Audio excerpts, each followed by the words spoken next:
30 juin 1960, 30 juin 2021, 61 ans depuis l'accession de la République démocratique du Congo à la souveraineté nationale et internationale, 61 ans après l'indépendance. Quel mode de gestion ou de gouvernance pour le développement de la République démocratique du Congo? On en parle, mesdames et messieurs, fidèles téléspectateurs de Canal Congo Télévision. Bienvenue à votre émission Zoom, un Zoom spécial qui reçoit pour vous ces jours Monsieur Tom Mukewu, qui est secrétaire général de la jeunesse tshisekidiste pour le changement. Monsieur Tom Mukewu, bonjour. Bonjour, monsieur. Nous avons Monsieur Serge Taboko, qui est analyste politique de notre pays. Monsieur Serge Taboko, bonjour. Bonjour, monsieur le journaliste. Merci pour l'invitation. Nous avons Girès Kiwa, qui est président fédéral Lukunga du parti politique Ma Part pour le Congo, MPC en sigle. Bonjour, monsieur Girès. Avec ces éminents débatteurs, ces éminents hommes politiques, nous aurons à scruter de fond à comble cette question de l'indépendance de notre pays, la République démocratique du Congo. On commence par M. Tom Mukewu, qui est secrétaire général de la jeunesse tshisekidiste pour le changement. Qu'est-ce qui vous inspire, premièrement, cette date commémorative de l'indépendance de notre pays, le 30 juin? Cette date du 30 juin, qui a commencé en 1960, ça nous inspire tout simplement la dimension, responsabilité qu'ont pris nos pères fondateurs de l'époque pour arracher l'indépendance, étant donné que le pays était sous le joug de la colonisation, il était impérieux, pour que les fils et filles du Congo de reprendre les choses en main. L'inspiration qui nous inspire de la date, et je m'excuse pour la tautologie, c'est tout simplement cette fierté de retrouver sa dignité et son indépendance. 61 ans après, est-ce qu'on peut parler toujours de cette fierté dont vous évoquez?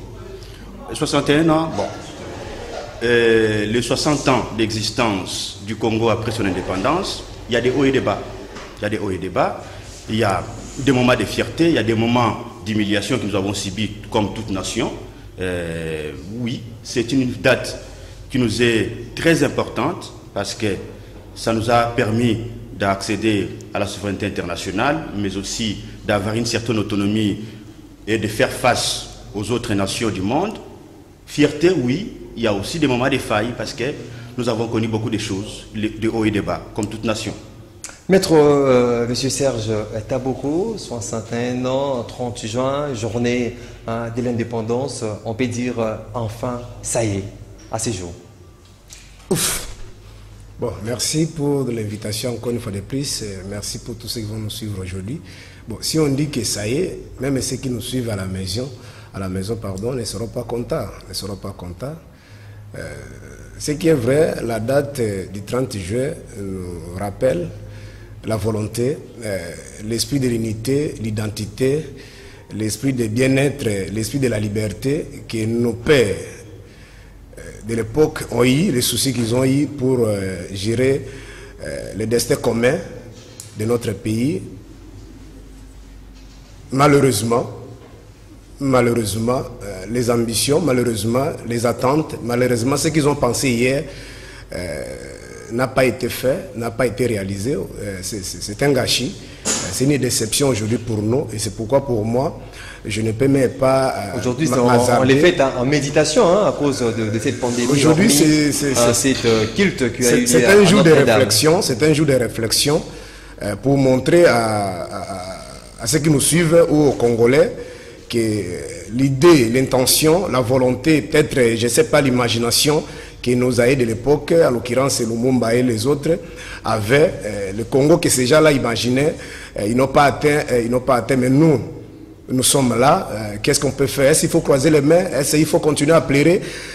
Il faut vraiment faire comme tous ceux qui ont fait dans le passé. Ce que nous sommes en train de vivre aujourd'hui, nous ne sommes pas les premiers. La Chine aussi est passée dans de telles conditions.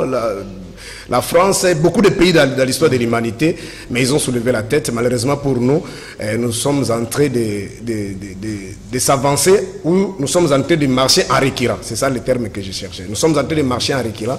Rien ne marche. Nous sommes classés au bas de l'échelle. Donc c'est difficile pour nous. Vraiment, c'est une journée, un jour de réflexion. On doit réfléchir comment faire pour que les choses puissent aller de l'avant. Malheureusement, jusqu'à preuve du contraire, rien ne marche, mais c'est pas impossible. C'est pas impossible. On peut faire toujours quelque chose pour aller de l'avant. Merci. Est-ce qu'il y a aucune activité prévue cette année suite à la pandémie de Covid-19? Le président de la République, Félix Antoine Tshisekedi, avait annoncé même les rapatriements des reliques de l'un des héros de notre pays, Patrice Emery Lumumba. Mais suite à la pandémie de Covid-19, cela a été recalé pour une date ultérieure. Qu'est-ce que vous inspire, premièrement, avant d'entrer au fond cette journée du 30 juin? Personnellement, j'en profite à l'occasion de vous remercier de pouvoir m'inviter dans votre émission et je souhaite bonne fête d'indépendance de notre pays aujourd'hui. Moi, je pense qu'aujourd'hui, c'est une date historique. D'ailleurs, c'est des fondements de la vie politique de notre pays parce que le 30 juin 1960, c'était le départ de nos acteurs politiques pour prouver de quoi ils étaient capables pour le bien-être de la population. Et je pense qu'aujourd'hui, c'est pour nous une journée de réflexion, de voir nous sommes venus d'où et nous projetons quel avenir pour notre République. Et surtout, beaucoup plus dans la vision que les chefs de l'État ont mis en place pour le social des Congolais. Et nous allons faire de notre mieux pour que l'État avance positivement. Les perspectives s'annoncent heureuses déjà. Oui, effectivement. C'est palpable aussi. Je reviens à toi, monsieur Tom Moukéou. 61 ans après l'indépendance, est-ce qu'on peut dire que la République démocratique du Congo est réellement indépendante? Parce qu'on parle de l'indépendance, nous célébrons l'indépendance. Est-ce qu'on peut dire que la République démocratique du Congo est réellement indépendante? En toute honnêteté, le concept indépendance plutôt, c'est un concept polysémique. On peut le tourner dans multiples facettes pour pouvoir cerner la réalité.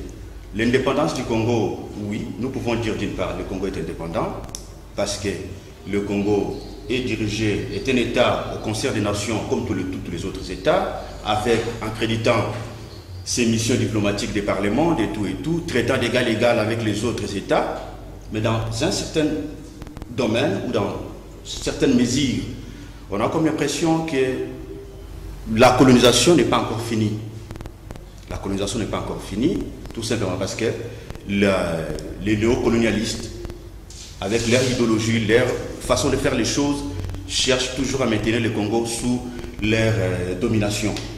C'est ainsi. C'est-à-dire 61 ans après, on n'est pas parvenu à être indépendant, à s'assumer. Pas totalement, tout simplement parce qu'il faille refonder l'État. C'est la question de la refondation. Oui, la question de la refondation de l'État. L'État, pas au sens singulier, comme on l'a toujours dit. Ça reste dans les verbes. Hein. On parle toujours des refondations de l'État qui restent dans les verbes, qui n'entrent pas en musique, en réalité.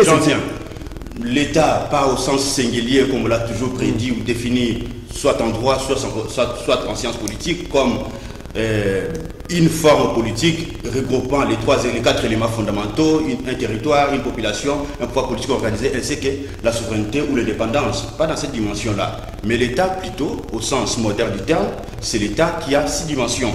C'est à la fois juridique, oui, nous acceptons, mais aussi c'est l'État qui doit être sociologique.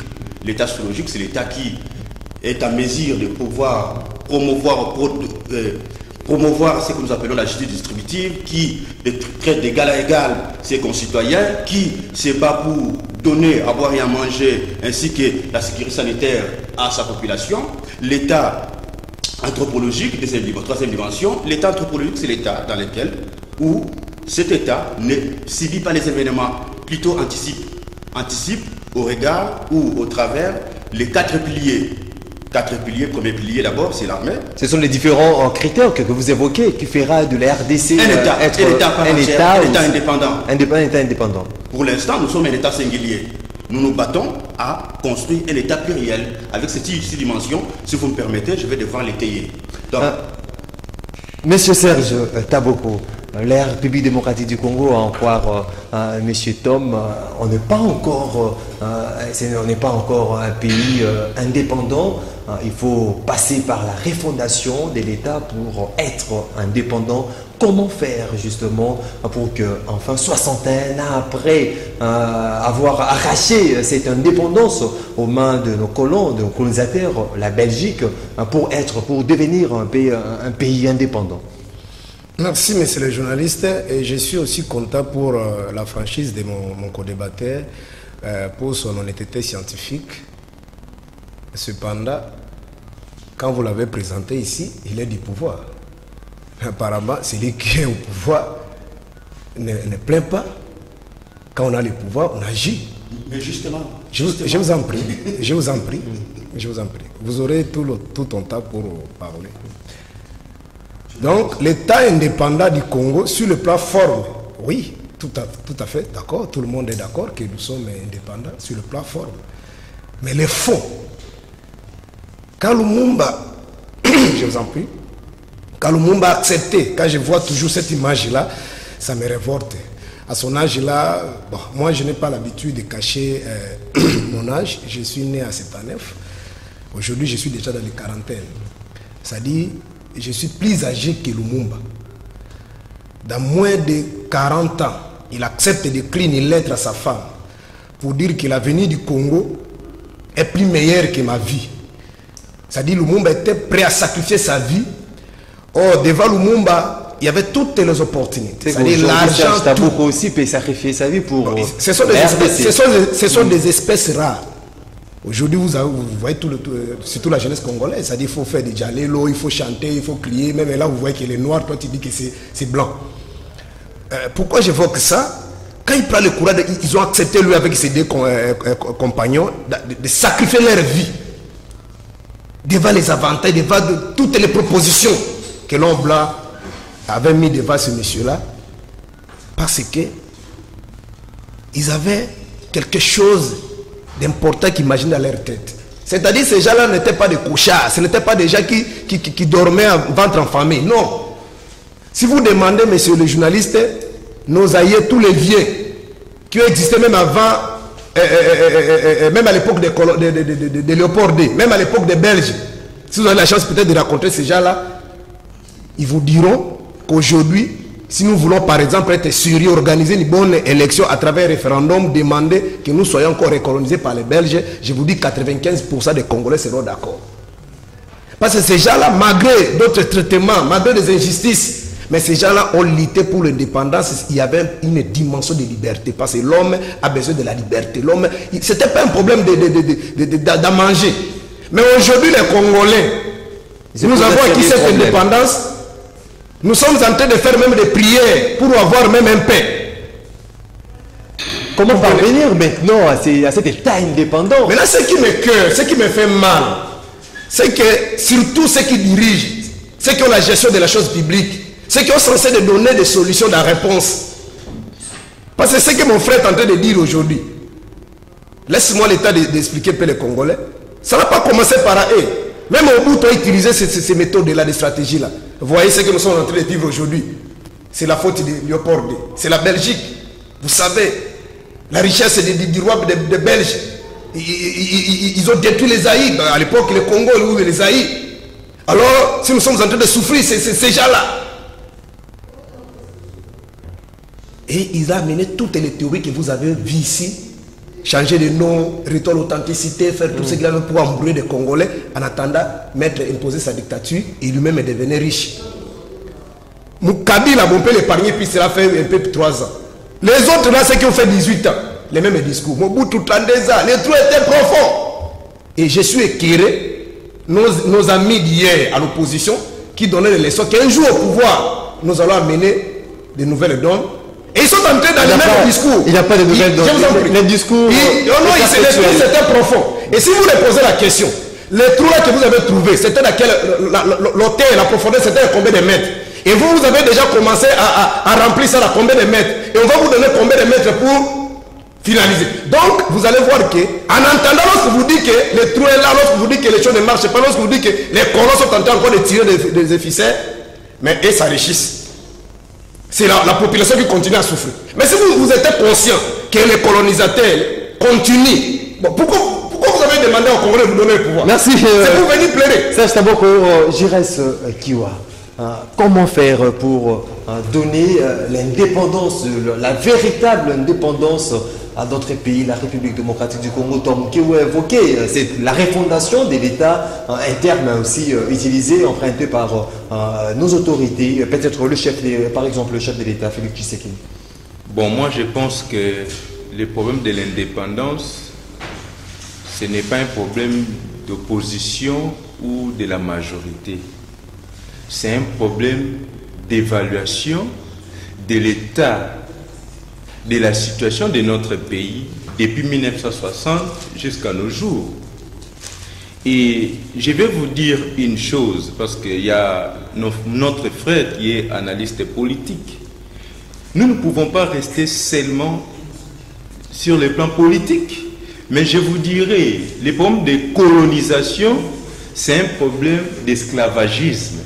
Je vous donne un exemple même à la Bible, je ne suis pas pasteur.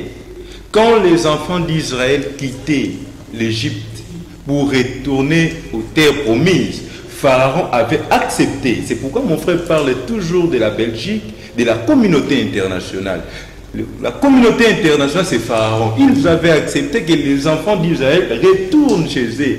Mais vous savez des coups bas que Pharaon avait mis sur pied, même jusqu'à arriver au fleuve, avant de traverser. C'est-à-dire, on ne donne pas la liberté, l'indépendance, librement comme ça. Il y a toujours un cœur. Si vous êtes esclave, vous êtes colonisé, on ne donne pas la liberté. C'est déjà au prix du sang qu'on a oui. cette indépendance. C'est pourquoi c'est à nous, comme l'a précisé c'est à nous, Congolais, de comprendre cela, que notre frère Lumumba a fait un pas pour demander cette indépendance. Et l'indépendance pour l'évolution de la République, c'est tout un cursus. Lumumba fait son rôle, Mobutu a fait son rôle, Kabila le père, et aujourd'hui, Etienne Tshisekedi Mulumba pour se battre pour que cette indépendance-là soit réellement viable auprès des Congolais. Il y a des avancées positives aussi. Parce qu'en 1960, mon frère, nous sommes ressortissants du Congo central. À l'époque, nos arrière-grands-pères, pour quitter la commune d'Engaliema, pour arriver ici à Gombe, là où nous sommes, ici à CCTV, il fallait demander des autorisations. Pour avoir 5 kilos de caoutchouc, il y a de nos arrière-grands-pères qui n'ont jamais vécu comme nous aujourd'hui. Aujourd'hui, nous avons cette liberté, voire même d'expression, de se déambuler à Kinshasa. Vous voyez, c'est grâce à cet effort-là, cette volonté politique-là que nous soutenons aujourd'hui de voir, ça fait 61 ans, quels sont les points négatifs à éviter, quelles sont les perspectives que nous pouvons mettre sur pied pour voir qu'après 61 ans que nous sommes plus ensemble avec les Belges, les Occidentaux, nous-mêmes étant authentiques, qu'est-ce que nous pouvons faire pour notre République dans les jours à venir? Si aujourd'hui, avec votre invitation de réfléchir, de proposer des mécanismes palliatifs durables qui pourra aider notre République dans les jours à venir, après 70 ans, 80 ans, nous disons qu'en tout cas, nous sommes positivement très avancés. Tom Moukéou, les gouvernements se sont succédés après l'indépendance en 1960. On a eu la première république, deuxième république, troisième république, aujourd'hui quatrième république, Kasavubu, Mobutu, Laurent Désiré Kabila, Joseph Kabila Kabangé, aujourd'hui Félix Antoine Tshisekedi Tshilombo. Est-ce que cette phrase de notre hymne national, construire un Congo plus beau qu'avant, est-ce que tous ces gouvernements qui se sont succédés, ils sont parvenus à construire un Congo plus beau qu'avant? Tout à fait. Merci beaucoup Maxime pour la parole. Au préalable, j'aimerais d'abord revenir sur les propos qu'a tenu mon co-débatteur en disant voilà, vous êtes au pouvoir, comment vous pouvez encore vous lamenter et tout et tout. Nous sommes en train d'analyser ou évaluer les 61 ans d'existence du Congo en tant que pays indépendant. Et cela ne veut pas dire que parce que nous sommes de la majorité au pouvoir ou de la mouvance au pouvoir, que nous devons obscurter pour autant la vérité. Félix Antoine Tshisekedi Tshilombo n'a que 2 ans au pouvoir. Vous n'allez pas l'attribuer les 59 ans de gestion du Congo, les gestions chaotiques du Congo. Nous disons, c'est illogique. Nous sommes en train d'évoquer l'aspect refondation de l'État, tout simplement parce que nous avons perdu plus d'un demi-siècle dans les bavardages politiques, dans des distractions politiques, ainsi de suite. Ça nous a imposé un temps de perte de près d'un demi-siècle. Les gouvernements se sont succédés. Nous n'avons pas encore atteint la dimension de développement du Congo, nous n'avons pas encore atteint l'éclore du Congo, tout simplement parce que le Congo, comme je venais de l'évoquer si haut, le Congo n'est pas encore un État au sens pluriel, comme je l'ai dit. Un État qui, au travers de ces 6 dimensions, voilà pourquoi nous nous martelons sur la refondation de l'État. Nous martelons sur la refondation de l'État, tout simplement parce que le Congo, plus d'un demi-siècle, le Congo n'a pas encore atteint le paroxysme d'un État, un véritable État. Un État qui sait se sécuriser, un État qui sait contrôler ses frontières sur toute l'étendue du territoire, un État qui sait donner à boire et à manger à sa population, un État qui sait anticiper les événements, un État qui pratique sa politique extérieure en se fondant sur la grandeur, sur son rayonnement. Nous n'avons pas encore atteint ces dimensions. Voilà pourquoi nous marquons sur les gouvernements qui sont succédés. Les gouvernements qui sont succédés, oui. Les gouvernements qui sont succédés. Construire un Congo plus beau qu'avant. Construire un Congo plus beau qu'avant. Nos pères fondateurs ont bel et bien... Peut-être cette notion n'est pas mise en musique par tous ces dirigeants. Oui, nos pères fondateurs ont émis le vœu que les fils et filles du Congo puissent reconstruire un Congo plus beau qu'avant. Parce qu'au regard de ce que nous avons comme métaux précieux, matières premières, ce que nous avons comme ressources, le Congo c'est un paradis terrestre. Mais hélas, nos pères fondateurs ont émis le vœu que nous, fils et filles du Congo, ou les gouvernements congolais qui ont eu à succéder à gérer le pays à l'époque, de pouvoir ramener le Congo à sa dimension naturelle qui est la dimension paradisiaque. Parce qu'au regard de ce que nous regorgeons comme métaux précieux, matières premières, au regard de ce que nous regorgeons comme humains, les êtres humains de qualité, très compétents, il suffit tout simplement de voir un Congolais mis dans les meilleures conditions, il donnera toujours le meilleur de lui. Je donne l'exemple du MMA, j'aime bien les sports. Ceux qui excellent en Afrique du Sud, la majorité sont des Congolais. Pourquoi? Tout simplement parce qu'ils sont mis dans les meilleures conditions, ils donnent le meilleur d'eux. Pour dire que nos pères fondateurs ont émis le vœu d'un Congo meilleur, un Congo plus beau qu'avant. Hélas, la vision, la philosophie n'a pas été comprise par ceux qui nous ont dirigés durant ces 50 ans. Monsieur Serge Taboko, un Congo plus beau qu'avant, comme le dit l'hymne national, est-ce nos autorités? On est parvenus, nous tous là, à faire du Congo plus beau qu'avant. L'explication la plus simple, ça s'appelle la mauvaise gestion. C'est-à-dire depuis l'indépendance jusqu'à aujourd'hui, ça s'appelle la mauvaise gestion. C'est-à-dire qu'on n'a pas encore eu la chance d'avoir des hommes sérieux. Je vais vous épargner peut-être dans les termes que notre patrimoine national, Mosengo avait utilisé dans les années écoulées ici, des médiocres. C'est ça un peu le vrai problème. Je vais rafraîchir un peu la mémoire de mes co-débatteurs, que dans l'histoire de l'humanité, le Congo n'est pas le seul pays au monde à être colonisé. Souvenez-vous, vous êtes un grand journaliste. La Corée, il y a beaucoup de pays. Même dans les années 80 ici, moi dans ma province, je voyais des gens quitter Congo-Brazza, venir se faire soigner, tout ça, chez nous.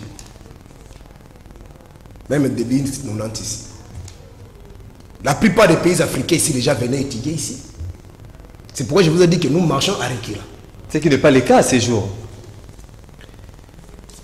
Mais, ce qui me dérange encore, mes amis, hier, quand nous étions avec eux tous à l'opposition, ils n'avaient pas ce discours. Hier, ils n'ont jamais dit que c'est la néocolonisation. Si nous souffrons, ce sont les Belges. Ils n'avaient pas ce discours. Hier, c'était Mobutu. Et un jour, j'ai vu l'image que notre icône, Père son âme, Etienne Tshisekedi disait, Mobutu, pourquoi tu peux avoir un cœur de détruire ton propre pays comme ça? Il n'a jamais dit que ce sont les Belges. Comprenez? Ça, c'est un discours de flatter les gens, c'est-à-dire tromper, de distraire. Au lieu de donner la solution, vous avez le pouvoir. Vous voulez donner la faute aux autres. Donc 61 ans après, la Chine aujourd'hui, qui est devenue à construire. D'ici là, peut-être, ça sera la première puissance au monde. C'est-à-dire, on a détruit ce que la Chine a aussi malmené. C'est-à-dire, les gens c'est-à-dire, d'abord, même au préambule de notre constitution, qu'est-ce qu'on a dit là-bas? Il y a un problème de légitimité. C'est-à-dire, on n'a pas encore les autorités sérieuses. On n'a pas encore les autorités qui ont la légitimité de la majorité des Congolais. Et quand ils sont là, parce que je sais qu'en politique, tu peux être illégitime, mais demain tu peux faire de bonnes choses, par exemple comme Sankara. Il n'a pas peut-être été élu, mais il a amené de bonnes choses. Puis la légitimité, c'est un concept qui marche de pair en sociologie politique avec la sociologie. Même l'autre là qui est à Libye, Kadhafi, il n'a pas été élu, mais il a transformé la Libye. Mais à un moment donné, ça dit tu peux être légitime aujourd'hui, ça peut changer. Mais le grand problème pour les Congolais, même si la majorité des dirigeants illégitimes, là, ne font même pas l'effort de donner le sourire au peuple. Et on vient toujours se plaindre, donner la faute, chercher des sorcières ailleurs. Mais en attendant, les gens que vous voyez hier, comme c'est de l'AFDER, même nos amis qui sont au pouvoir aujourd'hui, nous voyons, nous connaissons le passé. Et quand vous les voyez aujourd'hui, ils avancent. Mais pour la majorité des Congolais, attendez, ce sont les étrangers, ce sont les colonisateurs. Non, par exemple, ici, on vient d'acheter les jeeps là. Ce sont les Belges qui vous ont dit d'acheter les jeeps et les gens qui ont des responsabilités aux étrangers. Oui, c'est la fuite en avance. C'est-à-dire, laisse-moi d'abord terminer. Il dit encore quelque chose ici. Félix a que terminé par là. Félix a que c'est-à-dire si on a 2 ans, on peut rien faire. C'est pas Kabila quand on le posait. Non, il a que 10 ans, il faut laisser 32 ans comme Mobutu avait fait. Voilà. Mais Mouzé, d'abord, loin de moi l'idée de soutenir Mouzé, parce que c'est parmi les gens que moi je considère comme un traître. C'est lui qui a pris les étrangers, amené les étrangers ici. Vous comprenez? Et nous dit que ce sont des Aïrois et des Congolais. Non, Félix, c'est que quand Mouzé est venu ici, il a donné des $100 aux militaires ici, aux policiers, aux gens ici. Est-ce qu'il a attendu 5 ans?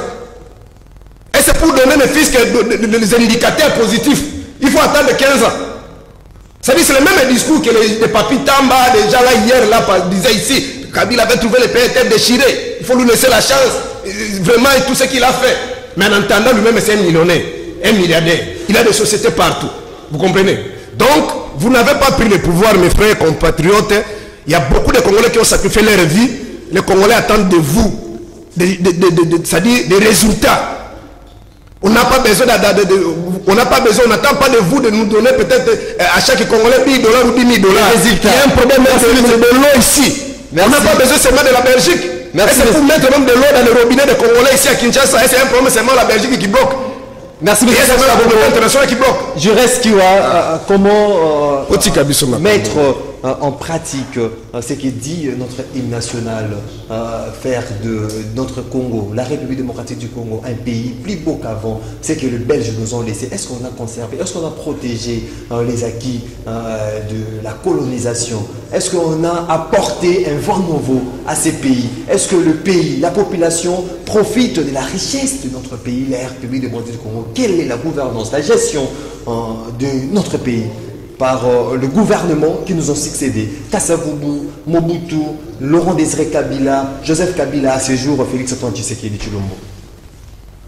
Déjà avant de commencer, avec cet état d'esprit que notre co-débatteur manifeste devant vous, ça prouve que c'est pratiquement impossible que notre pays avance. Messieurs les journalistes, est-ce que les Belges ont laissé le saut des moutons? Est-ce que les Belges ont laissé la gratuité de l'enseignement? Pour dire qu'à un certain niveau, il y a des avancées. Je me suis allé plus loin pour donner un exemple spirituel des pharaons, pour dire que la démocratie ou l'indépendance, pardon, je parle de l'indépendance, même sur les plans spirituels, ça ne se donne pas gratuitement. Il y a toujours des couacs. Et c'est pourquoi moi, personnellement, je soutiens les chefs de l'État. Il y a aujourd'hui IGF, par rapport à votre préoccupation, qui dit qu'il y a des couacs à l'interne, au-delà des nos pères, à l'interne, il y a des personnes, il y a des Congolais, il y a des acteurs qui font de sorte que notre pays avance pas. Nous avons chaque semaine les rapports de l'IGF pour dire que ce sont des Congolais qui tuent notre pays. Et par rapport à la corruption. Oui, la corruption, détournement et tout. Et maintenant, la vision du chef de l'État, il a dit quoi? Un État des droits. Laissez le temps. C'est pourquoi moi d'ailleurs je sollicite auprès des Congolais, si nous pouvons donner au chef de l'État un second mandat avec cet état d'esprit de la bonne gouvernance, de l'état des droits pour remettre tout le monde au vrai chemin. En train de parler, tous les gouvernements qui sont succédés, Kasavubu, Mobutu, il n'y a pas eu un changement. On n'a fait que régresser notre pays. Félix Tshisekedi qui donne un vent nouveau. Mais ce n'est pas moi qui le souligne, mon frère vient de souligner le parcours de Mobutu, de Kabila le père. Mais aujourd'hui, c'est le seul président qui montre devant vous. On remet le pays dans les rails. Dans les rails. Mais ça se fait petit à petit. C'est l'histoire du pays que nous parlons aujourd'hui. Ce n'est pas automatiquement tout doit changer pour notre République.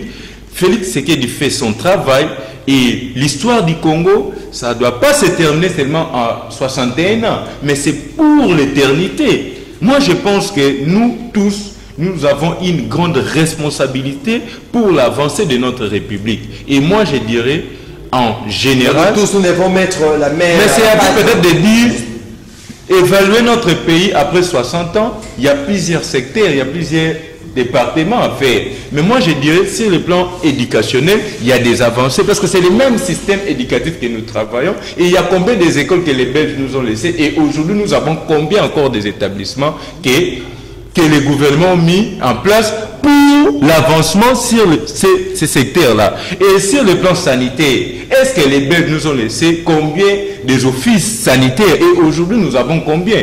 Nous pouvons évaluer notre pays comme ça pour, ensemble, nous puissions avoir des résumés palpables pour discuter.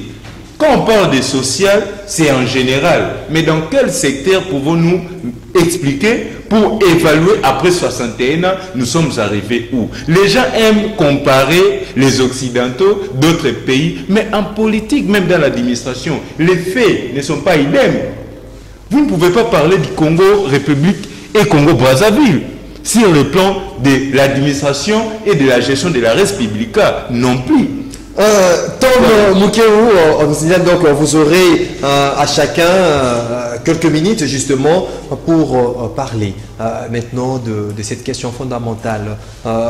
Quel mode de gestion, quel mode de gouvernance pour le développement, l'éclosion de notre beau et cher pays, la République démocratique du Congo? Et ça sera votre mot de la fin à chacun de vous. Merci beaucoup Maxime. En tout cas, s'il vous plaît Maxime, séance tenante, je sollicite s'il y a lieu une émission sur laquelle nous devons devoir expliquer ce que nous entendons par état des droits. Maintenant, en résumé, la méthodologie principale pour nous ressortir de ce mal développement, ça serait de nous accrocher à ce que le chef de l'État appelle l'état des droits. L'état des droits, c'est ce que j'ai évoqué plus tôt, c'est que nous appelons l'état pluriel. Avec ces 6 dimensions, je crois, avec d'autres émissions, nous aurons le temps de pouvoir l'étayer. En tout cas, et en ce qui concerne, mon co-débatteur venait de dire, voilà, nous jetons la faute aux Belges. Nulle part nous avons dit, nous jetons la faute aux Belges. Je prends seulement l'exemple de la vente de métaux précieux, de matières premières. Qui sont ceux qui fixent les prix? Ce n'est pas les Congolais, ce n'est pas les producteurs, ce sont plutôt les acheteurs. Dans quel marché où vous arrivez, c'est l'acheteur qui fixe les prix?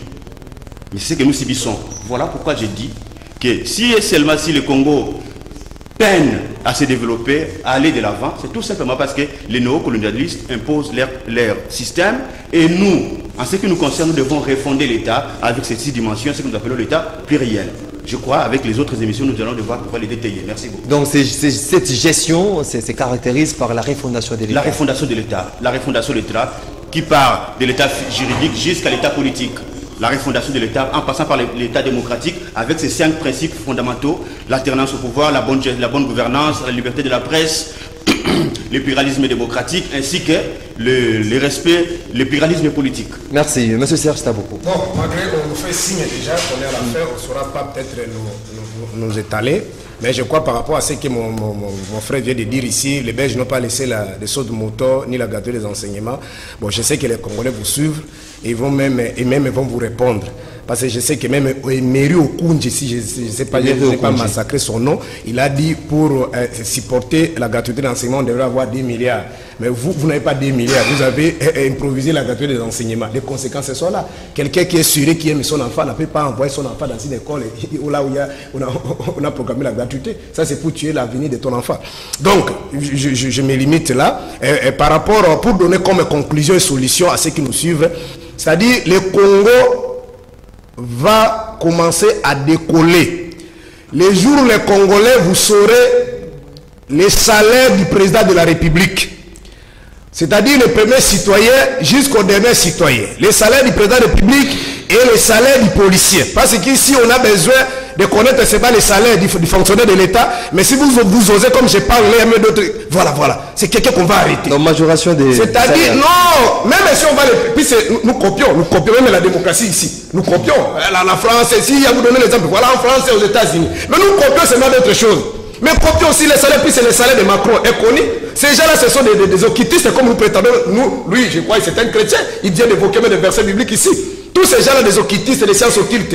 Mais si vous cliquez même sur Google, vous avez les salaires de tous ces occultistes-là. Mais les gens qui sont chrétiens, qui dorment à l'église, qui donnent des dîmes, qui sont soi-disant pasteurs chrétiens, mais vous demandez son salaire, c'est un crime. C'est un sujet tabou. Le jour où les Congolais sauront le montant des salaires du chef de l'État, de tous ses collaborateurs, des ministres, des députés, vous voyez les députés, quelqu'un qui arrive au Parlement, il dit que ce sont des invisibles. Alors, à ce moment-là, le Congo va commencer à décoller. Mais lorsqu'on ne saura pas connaître les salaires de chacun de nous dans ces pays, parce que nous sommes dans une république, la distribution doit être équitable, chacun doit bénéficier. On termine par M. Giresse Kiwa. Tout ce que notre co-débatteur vient de souligner, ça se résume dans notre devise du parti MPC. C'est pourquoi je suis membre et je soutiens les présidents de la République. Le patriotisme, l'égalité et le développement. Donc nous, de l'Union sacrée, nous passons à l'amour de notre patrie, dans la vie sociale, de vivre égaux, comme il vient de souligner, à passer par le président de la République et les derniers citoyens de la République et du développement. C'est pourquoi le chef de l'État venait d'accompagner nos pêcheurs d'Intélé. Et aujourd'hui, il y a des propositions et des partenariats très efficaces pour le développement durable, pour rendre la vie sociale des Congolais très, très positive. C'est ça notre cheval de bataille de chaque jour. Je vous remercie. Merci, mesdames et messieurs fidèles téléspectateurs de Canal Congo Télévision. L'émission est terminée. On a eu le temps de brosser des fonds à comble ces sujets, soixantaine après l'indépendance de notre pays, la République démocratique du Congo. Quel mode de gestion, quel mode de gouvernance pour le développement de la République démocratique du Congo. Vous étiez vraiment édifiés par des réflexions pointues de nos invités que je m'en vais directement. Vous les rappelez.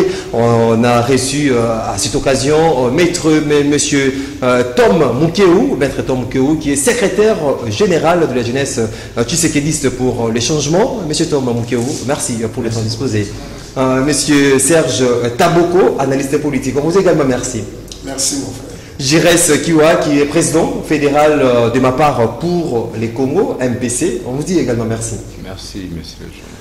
Si vous avez aimé cette émission, Zoom a été réalisée par Brino Ndinga. Moro Nzabe était derrière les caméras pour vous produire ces belles images. Une émission produite par Doudou Montiri Hamilton. Je vous retrouve déjà ce vendredi pour un autre numéro de votre émission Zoom. Ça sera avec le même plaisir. D'ici là, portez-vous bien. Les programmes continuent sur Canal Congo en télévision. Au revoir et bonne fête de l'indépendance.